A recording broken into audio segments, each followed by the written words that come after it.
So this week we're continuing our series on the Gospels. And last week we were looking at Matthew, and this week we're going to open our Bibles to the book of Mark. And what's really awesome about the Gospels is each one is presented in a different light about who Jesus is. Right. And so Matthew, we really saw Jesus as the Messiah. And Matthew was writing to the Jews, right? Well, this week we're going to be looking at Mark. And Mark takes a different approach. He wants people to see Jesus as this suffering servant. And we're going to see today why that's so important as we dive into Mark chapter 10. Right, and Mark chapter 10, verses 35 through 45, we get just a snippet of an interaction between Jesus and two of his disciples. So James and John, they come up to Jesus and they say, "We know you're the king, and we know you're going to be seated in glory one day."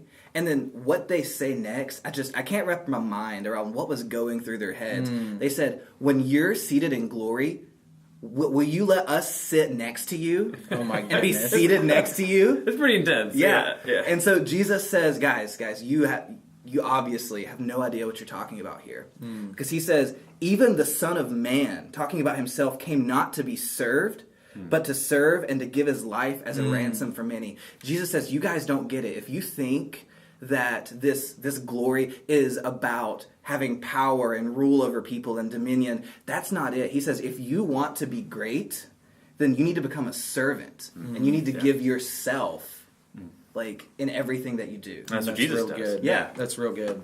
Yeah, we get these glimpses of that suffering servant in the Old Testament. And one of the core characteristics of our curriculum centered is that the whole Bible is about Jesus. So even when we're reading in the Old Testament, thousands of years before Jesus, God is moving, and God's redemptive plan is the same. And so we get glimpses of the grace of God that is there, and that's going to be embodied in Jesus. And we get that in Joseph. So today we're going to look at Genesis 39, verses 1 to 5.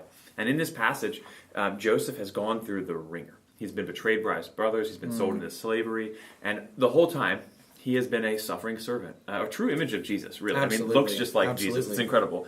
And of course, Joseph was an imperfect person, and he makes mistakes. He gloats to his brothers and other things. But in this story, in 39, 1 to 5, in Genesis, Potiphar's wife comes on to Joseph, and he runs away. This guy who'd been through years of being betrayed, of being sold into slavery, of being a slave in Potiphar's house, now he has the chance to be with Potiphar's wife and to take that kind of position, and that would have had favor. She would have been ruling a lot of the household, and he was in charge of a lot of the household as well. And so, I mean, it could have been this cush little thing where he had this relationship with his boss's wife, and he could have settled for that. And he doesn't. He runs the other way, and in the end, what happens is, we all know he goes to prison, and he becomes Pharaoh's assistant in all of Egypt. He is over all of Egypt's storehouses, and then the really amazing thing is there's a famine in Israel, and Israel has no food.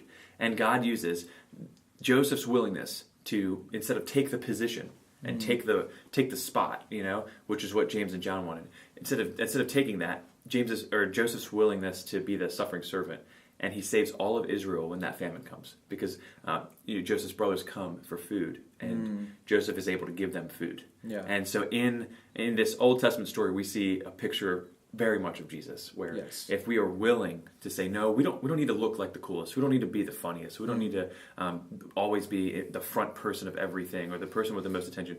What we really need is to serve.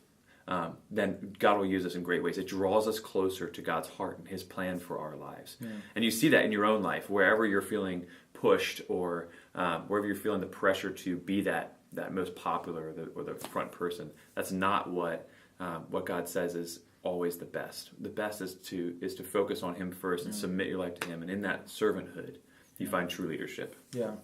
And I think that's the key here that we see in the Gospel of Mark. Just like with Joseph, who really is a Christ figure who we can't really relate to because of what he did. But we understand that what Jesus is calling us to isn't to be people of power, but to be people that are serving others. And really, the key here is that it's a suffering servanthood. There's going to be moments where we face trials and change in our life that might be uncomfortable. Right. But Christ is calling us to so much more, to push through that and to continue to serve with all that we are, with our full heart, to the service of who Christ is towards other people. And we'll see his power. And his power is so much absolutely. greater than the position we could want. 100%. Yeah. Yeah. So this week we're going to encourage you guys to dig into Mark 10:45, dig into Genesis 39, and look at the story of Joseph and Jesus as the suffering servant, and study that context this week. And we'll see you guys next week. See you then.